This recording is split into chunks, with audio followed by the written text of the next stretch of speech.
అయితే గ్రామస్తులు అంటాం ఏంటంటే మాకు న్యాయం కావాలి, న్యాయం జరిగే వరకు కూడా మేము ఇదే విధంగా మేము చర్యలు తీసుకుంటూ ఉంటాం, మాకు కావాల్సిన న్యాయం, మా చిన్నారిని చంపింది ఎవరో తేల్చాలి అంటూ కూడా వాళ్ళు చెప్తూ ఉన్నారు. వాళ్ళ పెదనాన్న గారు కూడా మనతో పాటు ఉన్నారు, అని అడిగి చేస్తున్నారు. అసలు ఏం జరిగి ఉండొచ్చని మీరు భావిస్తున్నారు?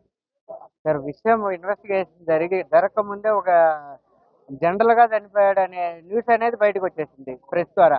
ఎవరు చెప్పారు అంటే ఎస్పీ గారు చెప్పారనేసి ఒకటేసారి ఎస్పీ గారే ఆ, నోరెండిపోయి చనిపోయాడనే స్టేట్మెంట్ ఇచ్చారనేది న్యూస్ బయటకు వచ్చిన తర్వాత కింద డిఎస్పీ గారు కానీ సిఏ గారు ఇన్వెస్టిగేషన్ ఏం చేస్తారు సార్?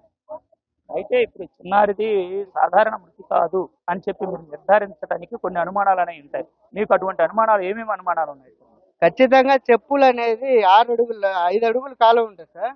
5 అడుగుల కాలువలో చెప్పులు రెండు పక్కపక్కన 2 కిలోమీటర్లు మిస్ అయిన దగ్గర నుంచి 2 కిలోమీటర్లు నడిచిన తర్వాత చెప్పులు మనం ఎలా పెడతామో పెద్దవాళ్ళు అలానే పెట్టి అక్కడి నుంచి మిస్ అయ్యాడు. 5 అడుగులు అక్కడి నుంచి కాలువలో నుంచి బయటకు ఎలా వచ్చాడు ఎవరు చూడకపోతే? ఇంకా ఇదే కాకుండా ఇంకా ఎటువంటి సందేహాలు ఉన్నాయి మీకు? ఇది హత్య అని చెప్పడానికి ప్రధానంగా మీ దగ్గర కొన్ని డౌట్స్ అయితే ఉంటాయి కదా, ఎటువంటి డౌట్స్ మీకు ఉన్నాయి? ఇన్సిడెంట్ అంగన్వాడీ కేంద్రం దగ్గర జరిగింది కాబట్టి మిస్సింగ్ అవకాశము అంగన్వాడీ ఆయమ్మ కానీ మేడం కానీ వాళ్ళకి ఏదైనా ఇన్ఫర్మేషన్ వాళ్ళ ద్వారా ఏదైనా జరిగి ఉండొచ్చు అనే అనుమానం అయితే ఉంది. అయితే అంగన్వాడీ సెంటర్ నుంచి డైలీ బాబు ఇంటికొస్తాడు, ఇల్లు దగ్గర, ఈ వెళ్ళిన దూరం చాలా డిస్టెన్స్, అక్కడికి వెళ్ళేటువంటి ఛాన్సెస్ ఈ అంగన్వాడీ కేంద్రం నుంచి అటు వెళ్ళే ఛాన్సెస్ ఏమైనా ఉన్నాయా? అంత దూరం వెళ్ళే ఛాన్సే లేదు సార్. అంత దూరం వెళ్ళే ఛాన్సే లేదు.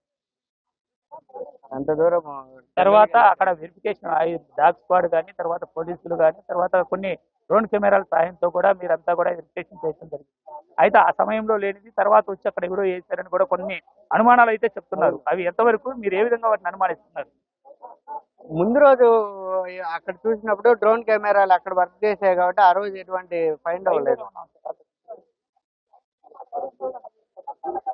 ముందు రోజు అక్కడ ఇది పని కూడా జరిగింది, వాళ్ళ చేలో వాళ్ళు పని చేసుకున్నారు కూడా ముందు రోజు ఈవినింగ్ వరకు.